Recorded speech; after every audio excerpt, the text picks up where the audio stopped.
एक ऐसी कहानी जो डर, दर्द और इंसानियत की गहराई को छूती है। ये कहानी बताती है कि कभी कभी भूत भी हमें इंसानियत का सबसे बड़ा पाठ सिखा सकते हैं। रात का अंधेरा हर किसी को डराता है, लेकिन कभी कभी यही अंधेरा हमें कुछ ऐसी कहानियां सुनाता है जो दिल को छू जाती है। यह कहानी है एक ऐसी परछाई की जिसे सबने भुला दिया था, लेकिन उसने इंसानियत का वो काम कर दिखाया जिसे कोई इंसान नहीं कर सका। आरव और उसका अकेलापन कहानी की शुरुआत होती है गांव के एक छोटे से लड़के आरव से।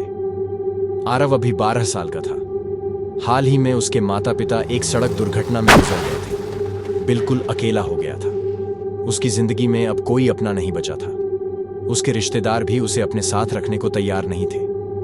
गांव में लोग अक्सर उसके माता पिता को याद करते हुए कहते, बेचारा लड़का माता पिता के बिना कैसे रहेगा।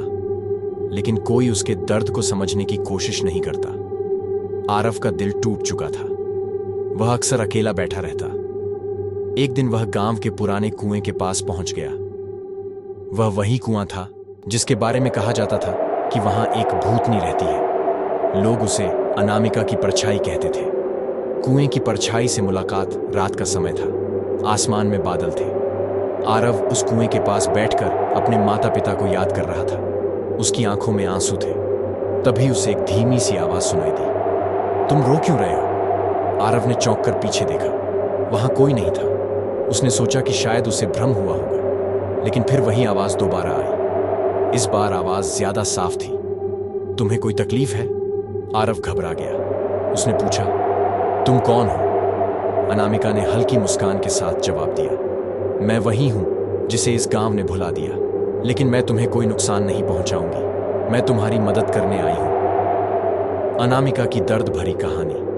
आरव ने धीरे धीरे अनामिका के साथ बातचीत शुरू की। वह अब उतना डर नहीं रहा था। अनामिका ने अपनी कहानी बताई। वह इस गांव की एक साधारण लड़की थी, लेकिन गांव वालों को उस पर शक हो गया कि वह काला जादू करती है। एक दिन लोगों ने उसे डायन करार देकर उसी कुएं में फेंक दिया। तब से मैं यही हूं, लेकिन मैंने किसी को नुकसान नहीं पहुंचाया। मैं बस किसी से बात करना चाहती थी।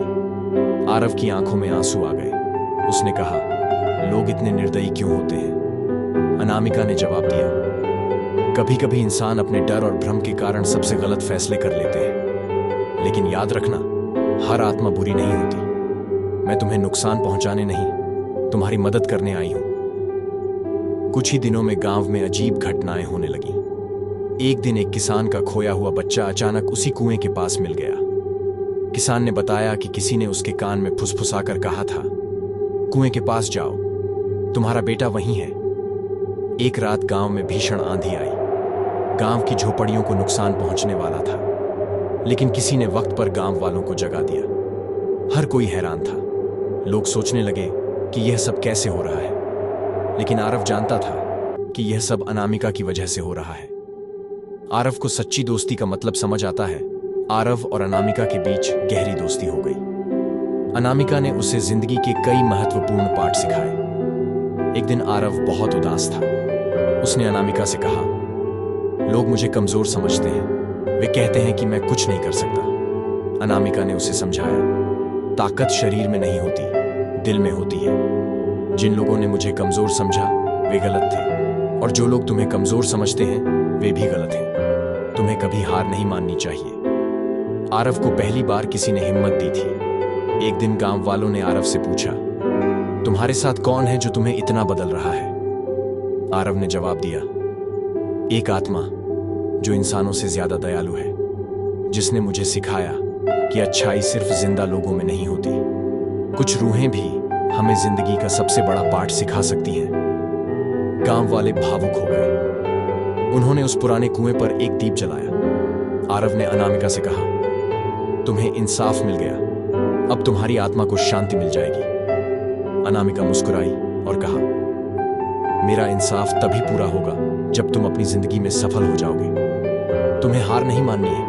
मैं हमेशा तुम्हारे साथ रहूंगी। यह कहानी बताती है कि कभी कभी जिनसे हम डरते हैं वे ही हमें सबसे बड़ा सहारा देते हैं। अच्छाई और बुराई सिर्फ इंसानों तक सीमित नहीं होती। कभी कभी भूत भी इंसानियत का सबसे बड़ा पाठ सिखा सकते हैं।